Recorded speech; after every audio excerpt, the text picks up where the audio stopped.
Hey, here we go. So don't forget. Awesome. So yeah, thanks everybody who is here right now.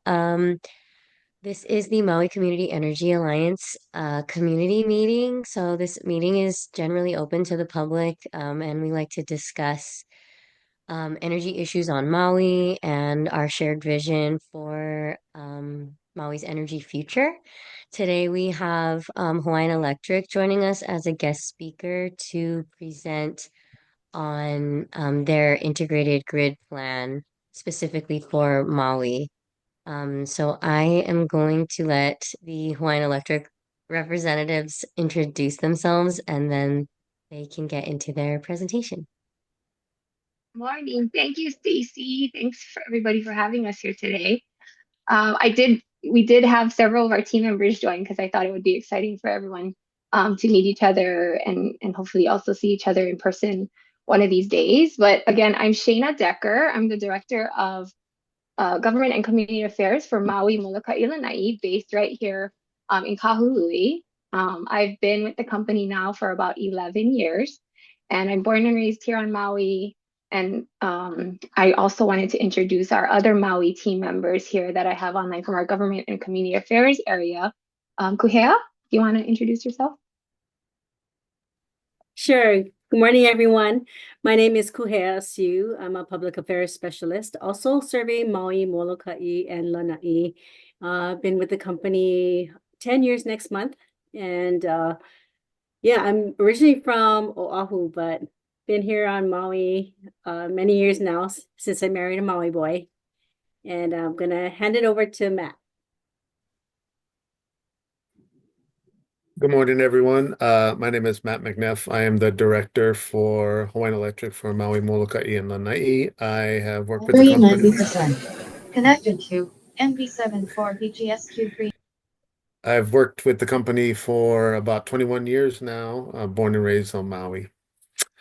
Let me see, I'll pass it over to Mikey.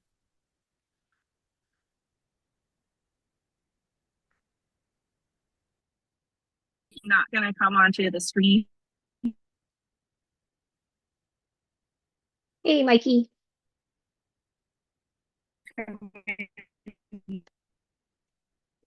Oh, I electric for 14 years, born and raised.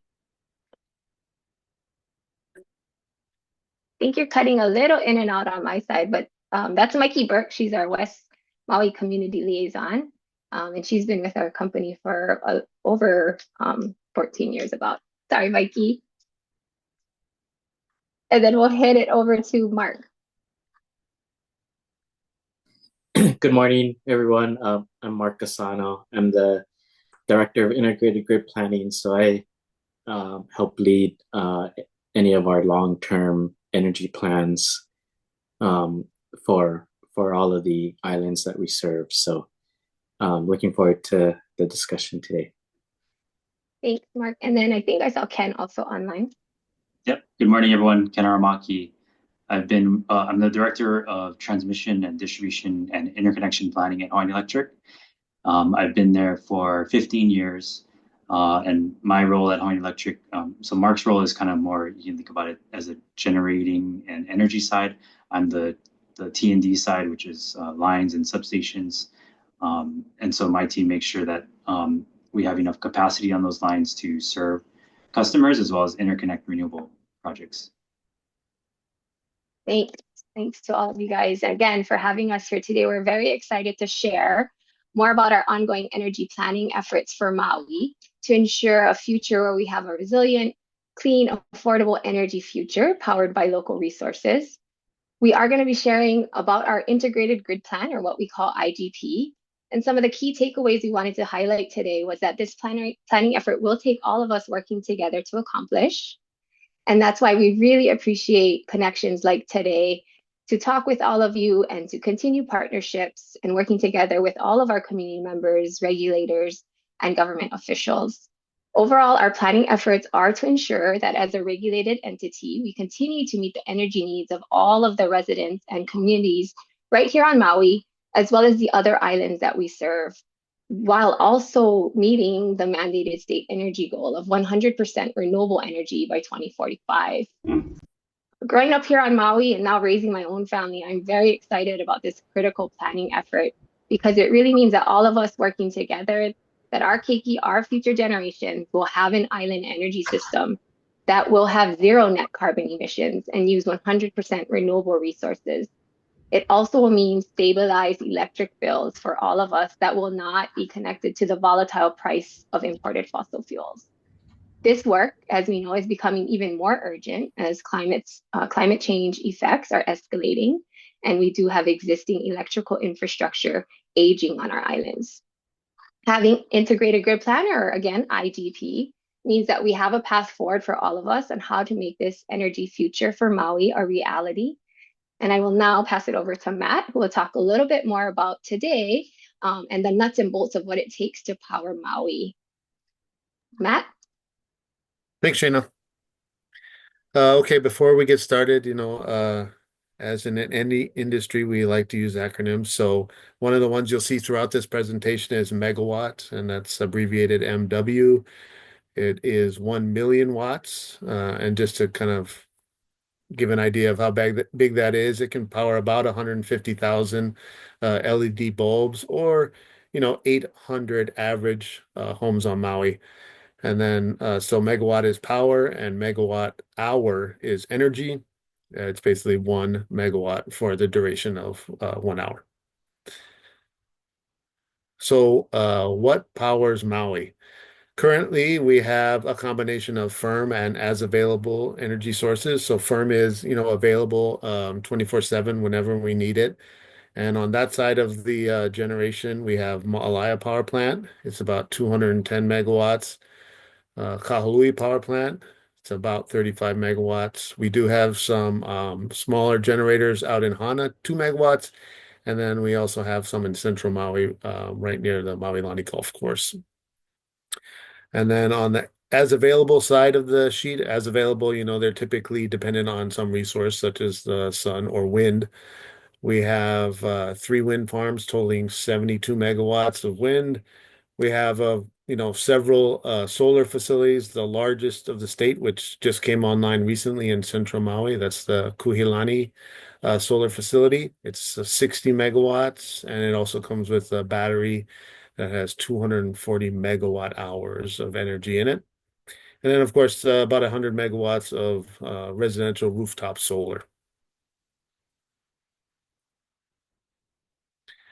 So, I mean, how much do we need? That's how much we have. How much do we need? So typically, for Maui, it's been as high as 211 megawatt peak. So that's, the highest of the year. And then, over the last several years, it's varied right around 200 megawatts, the highest of the year.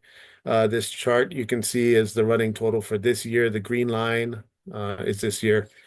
We've had about the peak for this year has been about a little over 182 megawatts. And you can see the shaded graph sort of in the back of the green line. That was the peaks from last year. So at most Hawaii grids, the peak comes at night, when people come home from work around 6 or 7 p.m. They cook their dinner, they take their showers. And then the highest peak of the year is typically when it's hot, it's muggy. There's the trade winds aren't there, and people also, in addition to cooking and taking showers, everyone turns on their AC, cool down. And then just a little bit about how we get the power to everyone's homes. So this graph is sort of like a stylized grid. Number 1 represents a generating source, whether it be firm or conventional units, or as available like wind, solar, or even batteries. Somewhere is making or producing electricity, and we distribute that electricity to all the major parts of the island using lines we call transmission lines. That's represented by number 2 on this figure. Those lines are typically high voltage. For Maui, it's 69,000 or 23,000 volts. And we do that because the higher the voltage, the lower the losses. So we want to lose as little electricity in the distribution of it as possible. And again, so the higher the voltage, the less the losses. We use these transmission voltages to get out to all the major parts of the island. And then sort of when it gets to your neighborhood, maybe you'll see a substation that's depicted as number 3 on this diagram. That steps the voltage down from 69,000 or 23,000 to something lower, usually around 12,000 volts. We then distribute the energy across the neighborhood at that distribution voltage, that 12,000 volts. That's number 4 on this figure.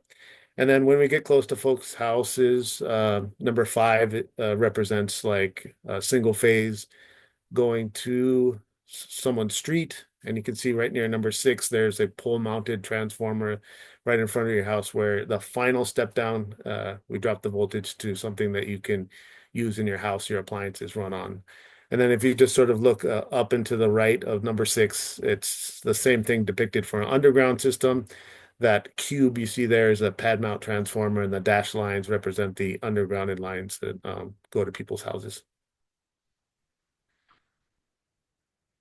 All right, now I'm going to pass it over to Mark. Okay, thanks, Matt. So I'll start getting into some of the renewable energy plans. So when we look at all of the islands that we serve, so Oahu, Molokai, Lanai, Maui, Hawaii Island, we've achieved around 33% renewable energy, and that was as of the end of last year. You can see a lot of that, a lot of the contribution of that 33% is due to customer DER, which stands for distributed energy resources. So that's what we refer to as the rooftop solar. That's been very popular in Hawaii. And then we also have other sources, for example, wind. So Maui contributes a lot to that grid scale PV. So those are your large scale PV plants. Those are starting to be more prevalent. So Matt talked about the new 60 megawatt Kuhelani solar plant on Maui, and then each of the other islands in the last couple of years and for the next couple of years will get additional large scale PV plants. So we expect that percentage to go up. Hawaii Island has geothermal, and then we've got biomass that's mostly on Oahu with the county's trash to energy plant. But for Maui specifically, Maui is above sort of the average of everywhere else at 37%, mostly from rooftop solar, and then of course the 3 wind plants that Matt talked about are large contributors. And then over the next couple of years, we'll see that orange sliver at the bottom there start to grow and increase Maui's percentage, especially as Kuhelani Solar starts operating. Well, it is in operation, but after it's been operating for some time, that percentage will grow.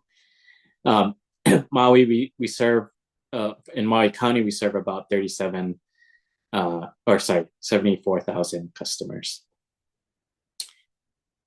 Okay. I should note too, so regarding the renewable percentages, the last milestone that Hawaiian Electric was mandated to meet based on state law was achieving 30% by 2020. So we did meet that goal. And then the next milestone is to achieve 40% renewable energy by 2030, which, as you can see, we're well on our way. We're at 33% today, and Maui is, of course, going to likely exceed 40% in the next year or so. And then by 2045, Hawaiian Electric needs to produce 100% of its energy from renewables. So that's where, a lot of our planning work comes into play, where we need to kind of set forward some pathways, kind kind of envisioning how we're going to reach 100% renewable energy on each island. So I'll get more into that in the coming slides. Okay, sorry, you can go to the next slide. So that was on renewable energy, and that's mandated on the electric utility. There's also state policy and state law around carbon emissions, which is slightly different than renewable energy. But this particular state law applies generally to the state, so the entire economy. It's not just carbon emissions of the electric production of electricity. It also applies to things like transportation. So, converting gas vehicles to electric vehicles or other types of zero carbon technologies. And, there's other industries like aviation, shipping, marine. So all of the industries in Hawaii need to reach net zero or below net zero carbon emissions by 2045 or sooner. So the law actually says as soon as practically possible or something along those lines. The state also has a interim goal of reaching 50% by 2030 carbon emission reduction. So what we're showing on the chart here is how we're forecasting carbon emission reductions for the electric utility. So for example, in 2019, we reduced carbon emissions by 13%. By the end of next year, we expect to be below 36%. And then we have aspirational goals in 2030 to be 70% and 2045 to be essentially net zero at 100% reduction. Okay, so this kind of provides more context for that goal. So what we're looking at here is what the impacts to the electricity sector would be due to carbon emission policies. So the reference case is essentially how energy is forecasted to grow over time, just based on current policies that are in place. So for example, you can see that residential and commercial usage is fairly flat between 2024 and the end of that chart, which is 2050. But one area we see growth in electric load is customers converting to electric vehicles. And that's without the state of Hawaii having a mandate currently to go to 100% EVs. So this is just based on, customers making a choice when their current vehicle reaches end of life and they have to purchase a new one. So you can see that we sort of go from 1,200 gigawatt hours to a little bit below 2,000. So there's, a significant increase that we need to add more generation to the system to accommodate the new electric loads. But when we look at the other two scenarios on the right, that's where we simulate or have forecasts for electric load growth with certain policies in place. So for example, if the state were to implement a policy saying by 2050, we need to have 100% electric vehicles, you see much larger growth in electric load. So it almost doubles from today's present electric loads. That means by 2050, we need to have the infrastructure in place to be able to allow folks to, freely charge their electric vehicles. On the right-hand side is like the most aggressive case where even some of the aviation sector is using electricity to power their airplanes and whatnot to so a lot of that aviation load, for example, is the technology by then might be all electric planes to travel inter-island. Could also include producing sustainable aviation fuels. So you see a lot larger load growth if the aviation industry were to electrify. There could be other means for the aviation industry to reduce their carbon emissions that doesn't involve electricity. So that would be more like that middle scenario. So all of that to say is we are looking at some of these future scenarios in our long-term planning that would sort of align with some of the state policies that are beginning to emerge. Okay, next slide. Okay, so part of our integrated grid planning process, which took place between 2018 and 2023, it was a 5-year process, and we will continually updating it. So we'll be starting a new cycle of long-term planning in the next year or two. But what we completed recently, we do a lot of community engagement. So we do a lot of community fairs, talk to residents, try to get their feedback on some of our energy plans. We also held focus groups. One of the things we did here that screenshot in the middle of the screen there is we asked residents where there might be opportunities to site some of these large-scale renewable projects. So say like another Kohilani solar project or another wind farm.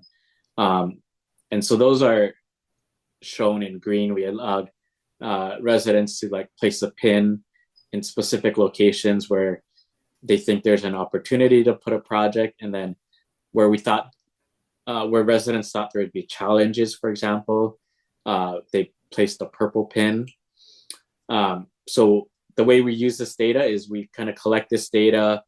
We work with the community and prospective project developers to provide them some of this information so that they can be informed on some of the community's sentiment as they work closer with communities as they conceive of actual projects. And so that's kind of a little bit of the community outreach that we conduct and use to inform some of our planning work. Okay, so in summary, for the plans for Maui that we developed over the past 5 years, and the Commission accepted our plans in March 2024. So we are in the process of implementing some of the near-term elements of the plan. So what we're looking at is by 2030, we'd like to retire Kahului Power Plant actually within the next few years. And then we have plans to hopefully at least maybe not retire, but not run on a daily basis more of the fossil fuel plants at Ma'alaya. So we would like to start reducing our fossil fuel usage. In order to do that, we need to make sure we have enough replacement renewable resources before we take these units offline, so that we can always ensure we're able to serve the load and electricity needs of Maui. So for example, by 2030 and 2035, which is what we're focused on right now, we do see more solar and battery plants or wind plants coming online. You see there in those boxes. And so the means to do that is we run these requests for proposals where we solicit proposals from developers to build more renewable projects. So it's a competitive process that we run to try to get the lowest price possible for our customers. So that's all in the works right now. Okay. On the next slide, one of the benefits, Shane, if you can go unless it's frozen. you can go to the next slide. So the reason why we've come up with some of these plans is when we look at bill impacts, it's really about trying to stabilize the bill for customers so that they can have more predictable electricity bills. So we ran a scenario where if we were to just stay on fossil fuel, our current generation system, you can see that the prices will escalate over time based on fossil fuel prices, and there's a kind of a big uptick there in the later years when we have to convert to biofuels to meet the state's 100% renewable energy mandate. But if we replace a lot of that fossil fuels with solar and wind plants, we can lock in pricing at fixed prices for a long term. And so that really stabilizes the bills. So you see in the blue line there, it's pretty stable compared to if we were subjected to continuing on fossil fuel. So that's sort of the one of the key drivers and reasons behind converting to renewable energy. Okay, for these, we'll quickly summarize the key takeaways, and I think I'll toss it back to Shayna. Thanks, Mark. Thanks, everybody. So again, it is really a plan that we all want to work together on and continue to collect community feedback.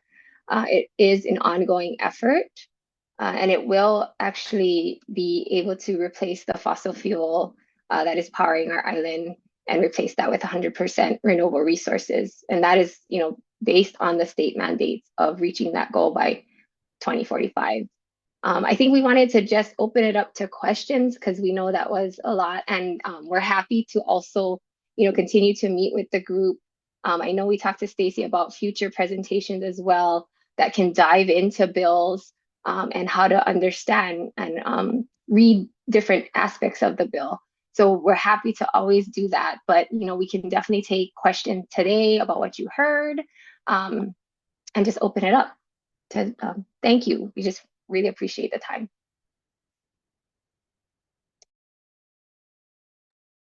I have a question about the firm power plant closures.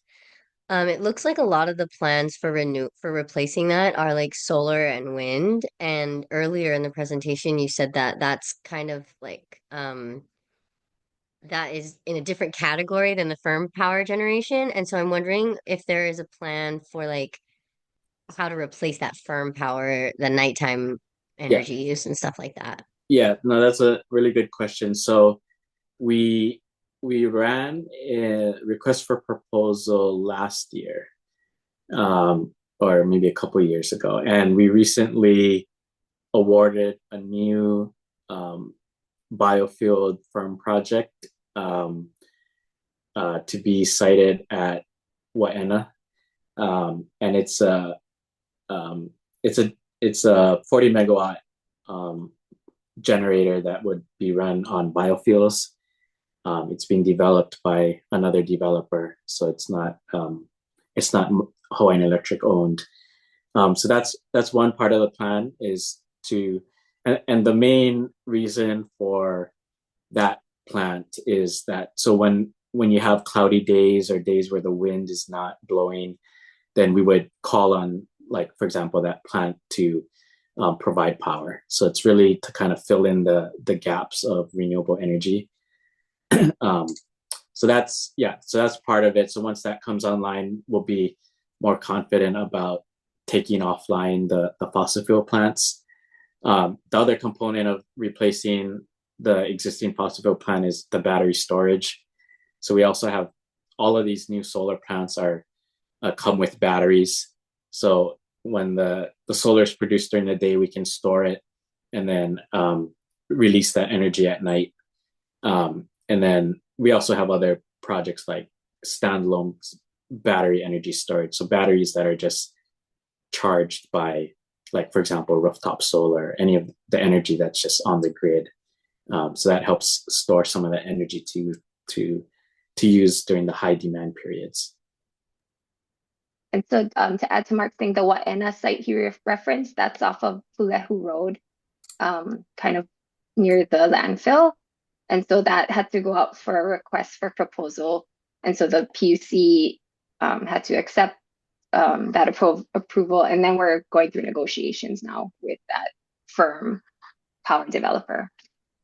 And that's just the process that we have to follow as part of the request for proposals. Everyone is open to bid, and then it goes through evaluation period, and that's how that developer was selected. And then we have a question in the chat. Do you have an update about the Kuia solar project? Someone heard that it's disconnected, and if it was, why? And will it be reconnected? Great. I think Matt could take that question. Yeah, sure. The Kuia Solar, and that's the one sort of above Lahaina Luna Road in Lahaina. It was damaged in the 2022 fire, and they haven't come back online since. So I believe they're working on it, but I don't know the exact status. But that's why it was disconnected. And we can check to see what the latest update is and get back to you folks on when it will be or when they plan to have it reconnected. And then Ryan, you had a hand raised, and then Shay. Oh, so well, first, thank you, HECO folks, for coming. Great to chat with you folks and hear the presentation on the IGB stuff. So this is just like a personal thing of mine as it relates to EVs. How are you guys taking any special account for EVs as it relates to the transition in rental cars, and how the usage would probably be shifted over, and that they'd be using all this energy during the day, and then they'd be charging at night. Wondering kind of where you're getting those numbers. That's kind of something I've been looking into for years, and I've had a hard time finding solid numbers. So curious where you guys are getting numbers for the like VMTs for vehicle miles traveled for rental cars on Maui as you would do planning for this. Because I think like those are big numbers I'd like to see made transparent so everyone has an idea of like what are we talking about as we transition the electrification of our rental system, right? I think that's a much bigger kind of lift for the community as we go forward in the electrification is, you know, how are we going to electrify the tourism industry, right? And what are those impacts going to be? I'd note that, you know, you guys listed, I think of the solar and wind on that graph, which I really appreciate you sharing this information. You had 393 total megawatts that were going to be added to that. Does that 393 megawatts, and you said solar and wind. So when you say solar and wind, I automatically assume you're looking at minimum 5 acres a megawatt, right? So that already puts us in close to 2,000 acres of land for just that acquisition. Does that generation account for EVs, full electrification? And then my final question, sorry, I'll give you all three of my questions. I saw a solid for commercial and residential, just minimal growth but pretty steady. And I guess but are we not anticipating any reductions through efficiency as we go too, right? I've always kind of would hope that we could at least steal back some of this needed generation from the commercial and residential sectors through energy efficiency, right? That's often lost here is that, hey, let's just keep making energy. Well, no, let's go back to saving energy. So yeah, those are my three questions. How are we accounting for EVs? How are we going to handle that size for EVs as it relates to rental cars and the generation for that? And then finally, efficiency. Sorry. And thank you again for coming. Really appreciate you guys sharing all this information. Yeah, Ryan. So the first question on electric vehicles, we do take into account some of those changes that are happening in the industry. We have our electric vehicle forecasts data. All of those inputs are publicly available on our website. So if you wanted to take a look, I think you can find it at, probably it's at hawaiianelectric.com/IGP. And I'll look that up right now just to make sure I got it. But we have Excel workbooks of all of the assumptions that we use for each island. So we do take that into account. I think I can just speak at a high level, the general trend of electric vehicles based on the current policies that are in place. You know, we see steady growth in load due to EVs, but it doesn't really have that sort of hockey stick uptake until probably after 2030, 2035. a lot of the reasoning behind that is just the life cycle of how consumers choose to spend their money, right? They're not gonna just get rid of their car unless it's like some government subsidy program available to essentially pay folks to convert. So that's part of it. But yeah, some of the things that different industries are doing to accelerate that, like buses and like like Roberts Hawaii, for example, and rental car companies. I know they've made pledges about turning over their fleet. So we try to account for those in our forecasting as well. As part of the IGP, we do look at programs that would incentivize customers to charge during the day. Obviously, as you know, in tourism, they'll be out driving during the day and charging at night. So that's other things that we would need to account for as well. Our assumption is they would be, in those cases, they wouldn't charge during the evening peak necessarily. It'd be overnight when the loads are really low. So we wouldn't have too much of a supply problem in those cases. The second question on is the acres of land, I think you're mentioning. So yeah, those are, we say solar/wind because, we're not trying to predetermine a certain technology, because when we run these RFPs, we sort of open it up to all types of renewable technologies. So it could even be something else besides solar and wind. But in terms of land use, on Maui, we did do studies on like technical potential, and we do believe there's enough technical potential on Maui to meet our electrification goals in the future. But of course, a lot of it comes down to working with the community on where you can actually achieve that potential, right, versus the technical. So that's one, I think, big element of that. Also note that when we get to those higher levels, the Maui transmission system will need to be upgraded to add more capacity. So that's another, kind of topic that needs to get discussed as well, is like where new transmission can be built to accommodate the renewables. And then your last question on energy efficiency. So there actually is quite a bit energy efficiency assumed in those forecasts. And that was one of the key takeaways in that, is like to limit the amount, or to be most efficient and, not have to keep building new generation, is to like really try to promote energy efficiency. So that actually, you see that slight growth, and that's actually already accounting for efficiency. So, it'd be a lot steeper if we had lower energy efficiency forecasts. Yep. Shay, did you have a question? Yeah, I have a few questions too, but I'm only going to ask one at a time. Unlike Ryan. Just giving you a hard time. The Ma'alaya power plant on that slide, it looked like it was potentially partially being retired 2030. Am I understanding that right? Because I know there were like supply chain issues, or I thought there were, related to parts for that one. I just wanted to clarify that. Yeah, let me break that one down a little bit. So there's like 18 different generators at Ma'alaya power plant, right? They range in sizes. Some of them are as small as like a megawatt. So the most pressing issues at Ma'alaya are the units 10, 11, 12, and 13. And that's the one that you know of that have supply chain issues. The other ones, so like, I guess the 1 through 9, they're still in good operating condition, and we expect to be able to maintain them. So those are kind of like not really mandated at this time or against a timeline. So those are, we would probably keep those running as long as we can. But if we are able to get enough generation to not have to run those by 2030, then obviously we would like probably not run them at all, or very sparingly.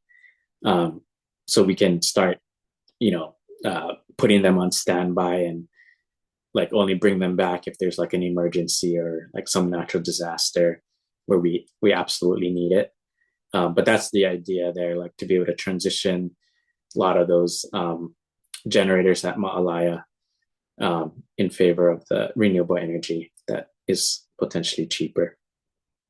So just to clarify, you basically are planning to retire the Ma'alaya around 2030, but possibly having some parts of it as a backup after that. Is that Yeah, fair? I think provided we can get enough new generation online and running by 2030, we would start phasing out those generators 1 through 13.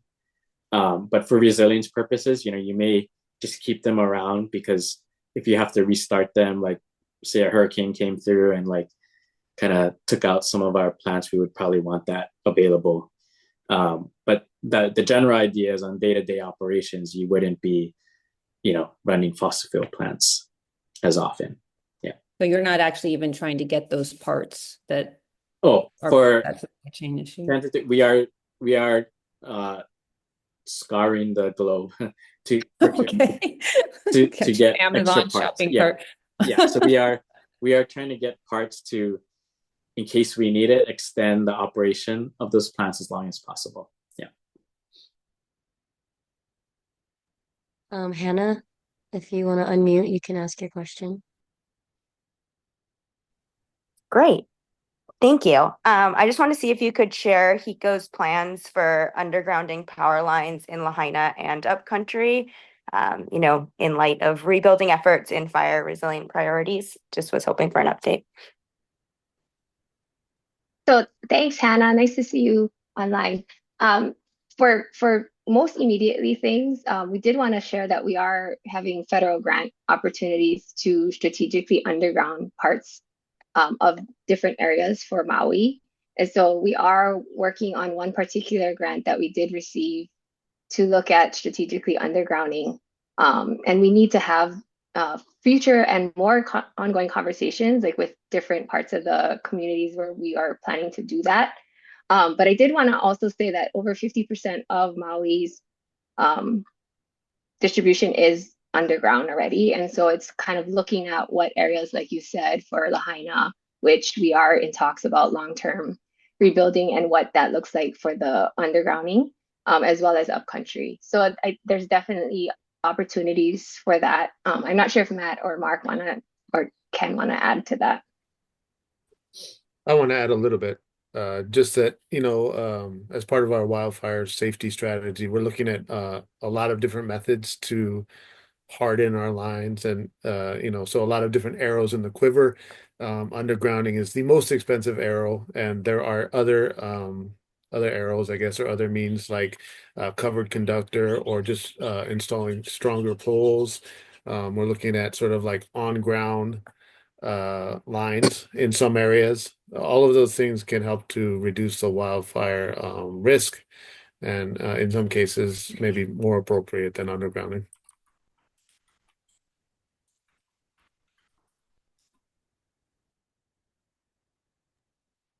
Genesis also was wondering if you have an underground cost range.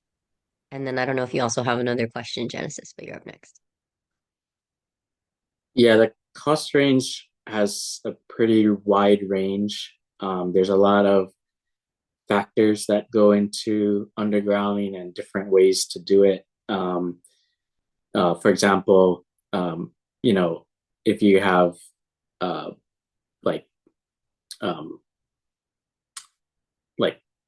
blue rock or like a high water table, so things like that go into, and then you also need to secure like easements to place underground equipment, right? So you'll see like those green boxes on the side of the road. You have to secure those permissions from private landowners, or so it's a very complicated process. And then there's different things you can do, like you can underground like the main line, but then you also, if you're trying to get rid of like all of the poles, then you'd have to underground each individual customer service that you typically see running from the pole on the sidewalk to someone's roof. So all of that, and typically those are costs under the current tariff rules that the company has. Those are costs borne by the customers, obviously, to be able to underground that part leading up to a meter. So all that to be said, like it can have a wide range between 2 to 4 million all the way up to 11 million. So it really depends on the specific location and circumstance and the scope of the undergrounding work. And it does take a really long time to do that type of work. And it's not easy in a retrofit situation. It's already hard enough, but like a new construction, greenfield type of project, new development is kind of much easier to do than a retrofit situation, especially in like a developed urban core area. And that was 2 to 4 million to 11 million per mile? Yeah, sorry, per mile. Yeah, so like 2 to 11 million per mile, depending on the circumstance and the scope of the project. Oh, sorry. I think I want to have Mark clarify Henry's comment that IGB calls for 2 miles of undergrounding, because that's not completely accurate.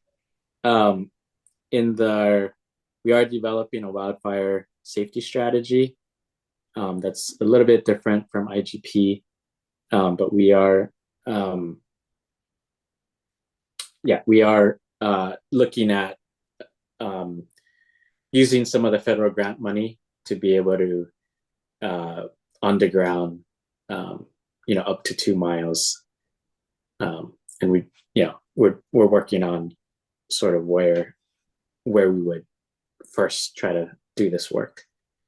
Thank you. And that's not to say that that's just the amount, but that's what needed to be looked at as like an initial pilot. Yeah. So if the public lines cross someone's property and they want them undergrounded, so you have the permission, does HECO pay for that and the landowner pay for that half and half, since their house would be getting it as well? Or how does that work when they cross some acreage? Yeah, I'll talk about how it works under the current rules that govern us, based on the Public Utilities Commission rules. But that's not to say that that's always the process that needs to be followed, obviously. But under current rules, any undergrounding is typically paid for by the customer that requests it. The only time the utility pays for it is if there's sort of like a safety or a grid need to do that work. But otherwise, the customer will pay for the infrastructure.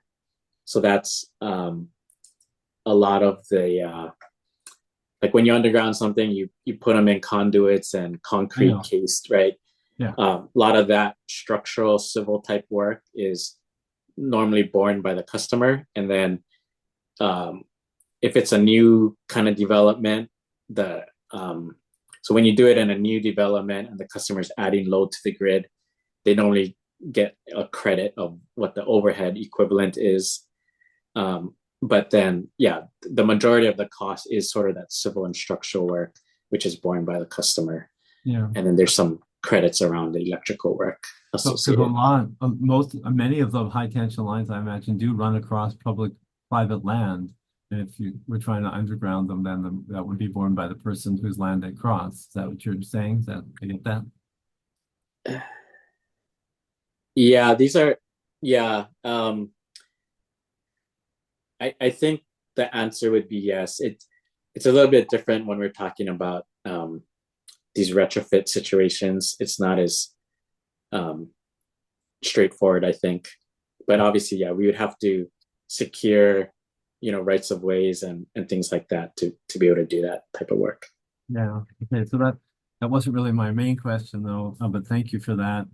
I was wondering about, I've been told that there's enough rooftops and parking lots available that we could put all of our solar generation on rooftops and parking lots and have enough supply for what we currently need. Is that correct?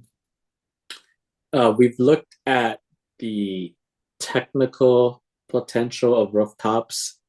We haven't studied like building canopies and things over parking lots. It's a little bit more difficult to analyze. But we've looked at the rooftops, and if you do cover every like square inch of rooftop that's available, it's still not quite enough to serve all of the needs in the future. Because you saw like some of those charts where the load grows pretty substantially in later years. So we wouldn't be able to do it all alone with rooftop. And there's also other technical and engineering type of challenges that would need to be resolved as well. Like we'd need to do a lot of upgrades to the system to accommodate that much megawatts on the distribution system that wasn't really built for that type of capacity when it was originally built. And then there's also some like more physics type stability, grid stability issues associated that we'd need to also resolve if we were to go to that high levels of rooftop. Yeah, so thank you for all that you're planning and doing. And how many acres would you estimate we need then? Or it sounds like you do know how many rooftop acres there are and how many acres do we need? More than that, or what would be the numbers? Because I mean, Ryan was quoting some numbers earlier, which he said so quickly, I don't remember, but. Yeah, I probably would need to get back to you on that. I don't have that number off the top of my head. But Ryan's estimate of like 5 acres, maybe in some cases a little bit more. It could be 5 to 8 acres per megawatt of solar kind of would be required. Yeah. I just was wondering if you knew how many acres of rooftops in the parking lots were available in your. Yeah, that I'd have to go back and if look. you have it somewhere, I'd love to have that if you have that. And my final question was, people have been saying that we don't have enough battery storage possible. Like it's the size of the battery would be bigger than possible in order to store enough power. And I don't know if that's true. I'm kind of wondering about that. And therefore, do we need some sort of gravity storage system or pump storage system? What's your thought about storage? I don't think it's for battery storage. I don't think the amount of land or size is necessarily the issue. I think it's more the technology on energy storage. So for example, in the future, like the lithium ion batteries that you use today may not be the right technology for some of the longer term storage you may need. Because typically the batteries that we put in now are like 4-hour in duration. So obviously, right, in some of these scenarios where after 4 hours, it runs out. And if you can't charge that battery, you need something more. So that could be a firm generator, or it could be a battery that has much longer duration than 4 hours. So yeah, I'm not sure that the issue there is sort of the land. I mean, there's been a lot of mentions about like pump storage hydro, but at least we haven't seen sort of like a bona fide proposal to do that. Like, because you would need a developer to propose such a project, and of course, if one did, we would consider it. Yeah, I guess the question I was asking, Mark, is whether or not we can do it with batteries. It sounds like you have a 4-hour battery, and then you have another 4-hour battery after that one, another one after that. So you're not using them all at once. But can we do it with batteries? I was told we can't do it with batteries, and we would need some kind of storage system. So I'm trying to understand what your your plan would be I guess the integrated grid plan would be for storage and whether we need to look at other ways of storing the batteries with the current technology. Yeah, under current technologies, I think what we say in the plan is sort of that discussion earlier. Our primary kind of source would be solar, wind, and the current battery technology, which is 4 to 6 hours. And then the sort of the technology to fill in that gap would be like biofuel firm generation, because that's available at any time, unless it's on maintenance. But you can always start those up once the battery runs out.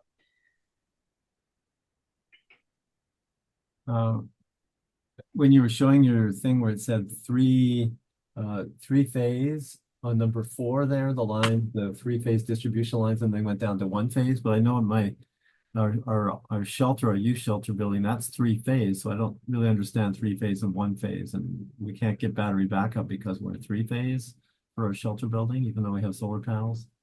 Maybe that's a technical question that we don't need to discuss here, but it was something that's interesting. No, for battery storage at like commercial residential level, it could be 3-phase or single phase. That shouldn't prevent you from putting in storage. Well, they told us for our shelter building, the 3-phase storage battery would be $250,000. So that was limiting, even though it was possible compared to a regular residential battery, which is $2,000.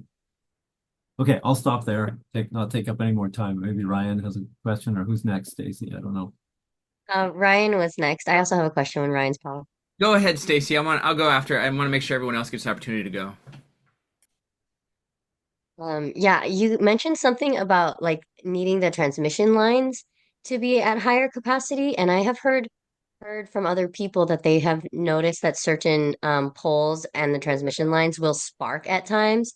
And so I'm wondering if there is a plan to upgrade the transmission lines themselves. We talked a lot about like the power generation, but I'm really concerned about the delivery system of the power and the capacity of that as it relates to like, you know, not to get too controversial with it, but the resilience of it and like how the age of the infrastructure of those transmission lines and the delivery system. Yeah, so we've been doing a lot of upgrades over the past year to the distribution and transmission system. So we've been putting in like equipment that the California utilities use a lot that kind of minimizes sparking when there's events that occur on the grid. So, traditionally, that is how the grid was designed to emit those sparks. So that's how you be able to protect the system.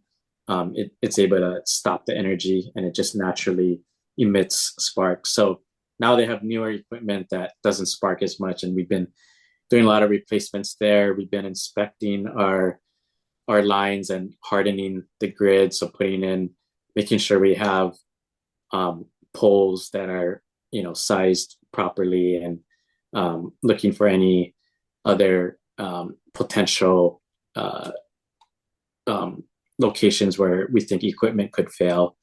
So all of those efforts we've been doing over the past year or so to implement these measures to kind of reduce the likelihood of sparking occurring. So when you say you're upgrading it, because I know we already had the undergrounding conversation, but like, can you explain a little bit like what that is? Is it like bigger? I don't know a lot about this stuff. So like, is it bigger lines? Is it like a box over it to contain the sparks? Like, what does that mean? Yeah, so in some cases we replace a lot of the poles with poles that in some cases they could be thicker, so that they're stronger.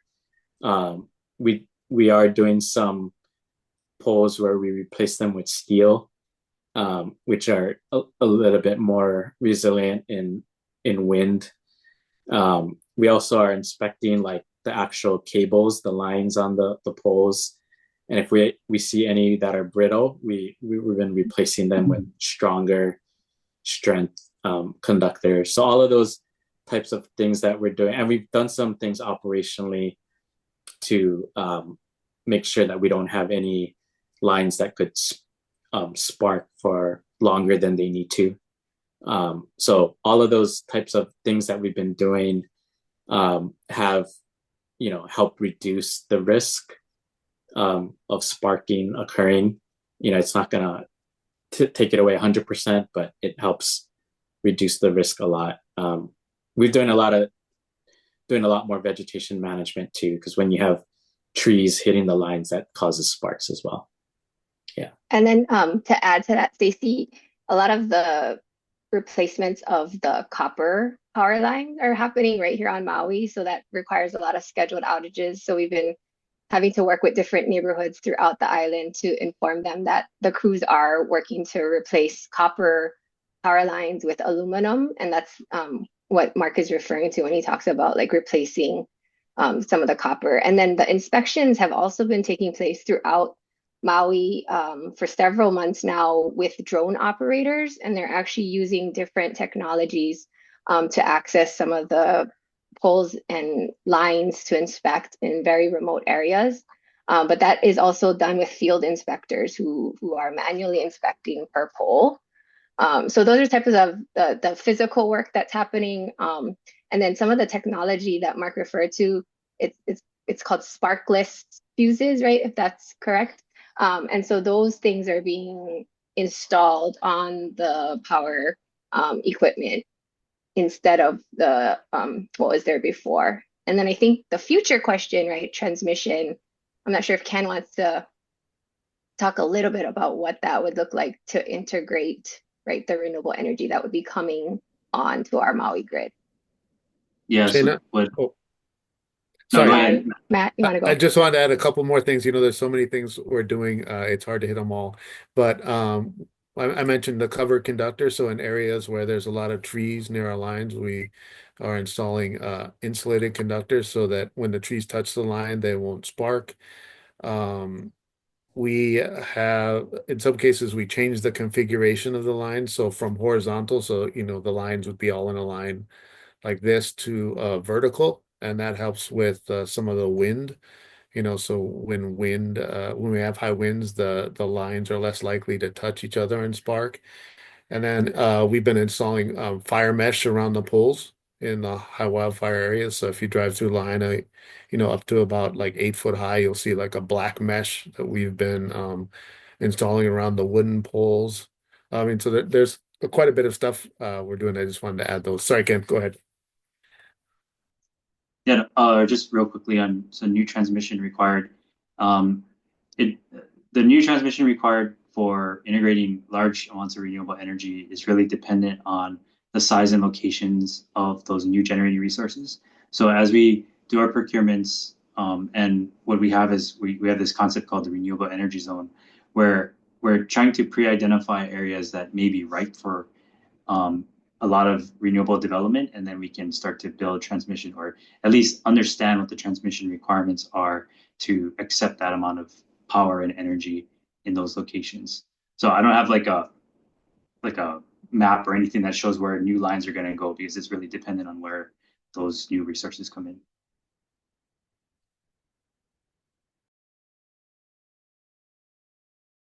Awesome. Thank you, Ryan. I know you've been waiting a long time. So. No, I want to make sure everybody gets their questions asked. But great questions and great discussion about the undergrounding.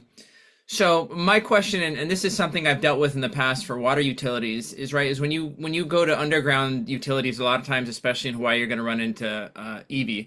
I guess is first of all, how is Hawaiian Electric? Because I do think that especially in areas like Lahaina, where there has been this great disturbance and we have all the cultural monitoring going on right now, it's a good time to spend the money in underground where applicable. So I think I think Hannah asked about that, and that's a great point. We need to do it there.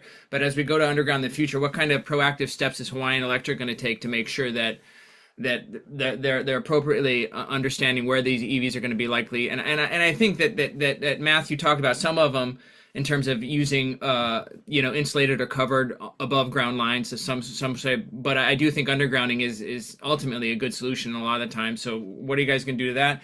And then my next question was, it seems like there's there's this effort to maintain this traditional grid style on Maui, right? Where I think as the community has grown and learned more about energy, one of the questions I've heard a lot is why are we not focusing on our ahupua'as and energizing those kind of selectively? And how has Hawaiian Electric's planning kind of thought about this both on a sustainability path forward as well as a resiliency and a cultural path forward? I think that's something that I'm starting to hear a lot more from the community. And I know that we're talking and I understand the need for transmission as we upgrade and switch to our renewable future. But the other thought that I think that I oftentimes hear from communities is why aren't we, and how can Hawaiian, and I'll, I'm in a very, the older I get, the more I'm about collaborating, right? How can Hawaiian Electric help us and help these communities kind of take their own energy future by the reins and say, hey, we want to energize our ahupua'a and make sure it's resilient. And maybe we don't need to cut Hawaiian Electric out, but maybe we can build do our own energy future where we're generation and distribution and use is all in the same area. So those are my two questions: is how are we accounting for EV, and have we looked at how maybe we don't need this massive grid that we've traditionally gone by, right? I'm doing a lot of research on old school energy, and like Lahaina, there used to be two different systems on Maui, right? You had Lahaina Light and Power, part of Pioneer Mill, and then you had the Spreckles kind of system. Have we thought about going back to something like that in terms of resiliency and community impacts? So thank you. Thanks, Ryan. Sorry, what was your first question again? And I'll answer. How are you guys going to be prepared? I think we need to be undergrounding, and how are you going to handle the EVs that you're most likely going to be in it? Yeah, I'll let Shana add to it, but we do use cultural monitors when we do our work, so we're very cognizant about that. And there's a lot of other requirements to, like the state historic preservation. We have to go through their process as well. So it is a long process to do undergrounding, especially Maui, where I think we do encounter, out of all the islands that we work on, we do encounter the most, EV kupuna on Maui. So we're very sensitive on that work, and we make sure we have the right protocols in place when we do that. Your second question, we are looking at things like, and let me know if this is what you're referring to, but we are looking at things like critical customer hubs, to power, to have more resilient hubs, especially around where there may be critical loads on the system. So we've been pursuing federal grants around that, and we continue to do so. We weren't, in the last couple of years, we didn't get those grants, but we're continuing to pursue them, and hopefully hopefully we'll receive those grant monies to be able to build some of these critical customer hubs around Maui. Just to add to that a little bit, we have some of that on Maui already. Like Hana, for example, I mentioned the 2 units out there. So Hana is typically served by a long transmission line that goes through a heavily forested area. When there's problems on those lines, the 2 units in Hana start up and serve that community out there while we work on the line. So appreciate the responses. I guess, I was referring more to the issue that we've had here on Oahu, right? Especially in Kahuku and the North Shore, where, the vast majority of our wind resource, close to 100 megawatts is out there. And that way exceeds any of the demand that community would have, right? All that energy is going to other parts of the island, right? And so one of the kind of the feelings that I'm seeing more from the community is hey, and I think most communities can power themselves, except for these high demand areas, right? So, and I think having a transparent conversation about that, then we can really start to talk about community benefits, right? If we're going to put all our load in one area because Waikiki or, I don't know, wherever on Maui needs the extra load, but they don't have the land, then we can start to really have, what's the trade-off? But I'm thinking more not just for resiliency, but also like planning in general, right? Like I think if we look at, hey, this is a community, what kind of resources do they have to power themselves? That also makes it an easier conversation with the community, right? Because that's the first thing is everyone's at, well, where's this energy going, right? Why are we putting a 500-acre solar farm here when we're just a bunch of farmers, right? So kind of raising those questions. So, but thank you for the responses. I understand they're tricky answers. Shay. Yeah, I was thinking about some similar things, particularly related to upcountry. And Shane, I think maybe Stacy has talked to you a little bit about our project that we're working on. So when I look at these different figures, I'm thinking about like, well, what does that mean for upcountry? How many transmission stations are there upcountry? What is the need for upcountry? And we've started sort of mapping out stakeholders, and we realized, well, we knew this already because my kids are, went to Kinkekalike. There's a lot of schools upcountry, right? It's not just the Department of Education, but there's private schools, there's Kamehameha schools, and thinking about schools in terms of energy use. I don't know if the principals are still responsible for figuring out those budgets. They were when my kids were 20 years ago when they were in kindergarten, but longer than that. And then also schools as shelters and resilience hubs, and school buses in terms of, electric buses and batteries and balancing the grid, right? So there's certain things about upcountry that are very unique. There's also the fact that, there's all this ag land, the ranchers. We know just from very initial conversations that ranchers are not against a whole bunch of solar panels so long as that's not taking away ag land and ranching land, and that can be combined. And ultimately, there's also ways with the water use, et cetera, right? So I would just like to know more about how we can have more specific information related to, if we call upcountry, Ulapalakua to say Upper Haiku or something, like how do we understand better what our use is, what we can do as a community? How does our use differ from other areas? Is it different? When I looked at the chart about the electric bills, I know that from some of Stacy's initial research, and I don't know if they're primarily upcountry people, but a lot of people that she's communicated with have much higher electric bills. And that then goes back to the efficiency that Ryan was talking about. Do they have a bad water heater? What is going on? How can we help people not just use less energy, but save money at the same time? So yeah, that's not really exactly a question. It's kind of a question, but no, I think, and it's great that we can talk about that, because I feel like that's where the ongoing conversation needs to happen through that upcountry ETIP, right, work, because there are so much opportunities like that as part of the integrated grid plan where we can talk about, right, like customer care hubs, or what would be like a critical part of upcountry where there might be schools, fire department or hospital where we could power, right, key areas of a community to ensure that they're resilient in case of hazardous weather conditions. So those kinds of planning efforts are definitely something that need to be continued through IGP, because we need the community feedback to tell us, here's where we critically have infrastructure, where we know that there's infrastructure there, but here's where, what other inputs we have from the community based on where we live. So I think that's where IGP can kind of work through integrating all that, and so it's kind of like that ongoing conversation, right, that we want to continue to make sure that we can kind of touch base and feed into the integrated grid plan. Yeah, that would be great. And we're, definitely looking for data, right? Like going back to like those electric bills, like I don't, whatever information that you guys can provide us specific to upcountry and what the usage is.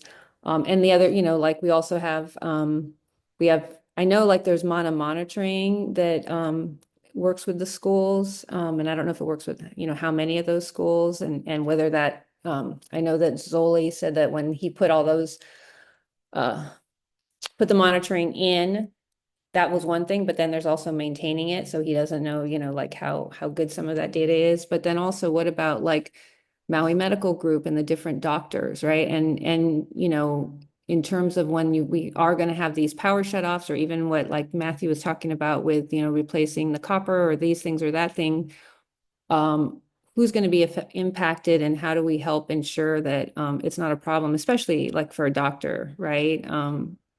That my husband actually went to the doctor a few months ago in Pukalani, and they had no power. I can't remember what the situation was, but it kind of stops everything, and luckily it was just a kind of routine exam. But if it's something more serious, that can be a real problem. So trying to look at how we make upcountry more resilient, and obviously there's so much focus on Lahaina for obvious reasons, but people in upcountry were pretty traumatized, and of course look to Lahaina and want to make sure it doesn't happen. So yeah, that would be great if we could get data from you folks.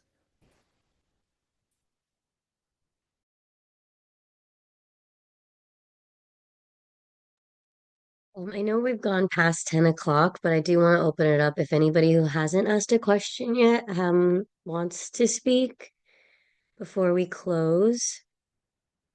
Go ahead and raise your hand or type in the chat or unmute your mics. And while we're waiting maybe for you to form your questions, I just want to thank everybody from HECO for making time for us today. And I'm looking forward to having more of these types of presentations. And so if anyone in this call has a topic that you think would be good to discuss in a future conversation, I know Shayna and I are working on one about understanding utility bills and like what all those charges are and understanding your personal usage. I know a lot of people have heard my story already in this room, but understanding your usage data really kind of helped me decrease my bill a lot, and identify different appliances that were wasting energy. So if you're not on our email list, you can put your email in the chat, and hopefully we can have another one of these in January, to talk about, I think, the thing everyone wants to talk about, which is the price and the bills, and the affordability for people.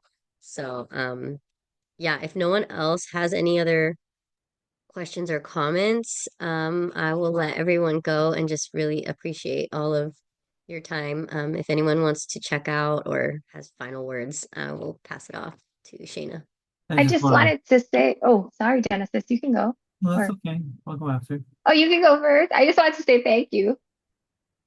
Yeah, that's what I wanted to say thank you to all the people and the time and therefore the money spent for all of the people from HECO to come to this group. And it's been recorded, and so we'll be able to distribute it. I've been doing these public meetings every month on this Friday at this time, and we plan to continue to do that as part of our community connections and do it other ways as well, because this time isn't good for everyone, obviously. But yeah, but thank you for coming. Just wanted to say thank you also, Stacy and Shay and Christina for helping, for really arranging this. Stacy did the most of the arranging, I think, and Christina. So thank you. Yeah, we really appreciate all of you guys and Stacy for coordinating. I think we are definitely looking forward to coming back and talking more, like we said, about the bills and everything. So we will be back, and happy holidays to everybody. Take care. Thank you. Thank you. See you everybody. guys. Bye. Um, Take care. Feel better. Genesis, you can stop the recording now. Good idea. Thank you.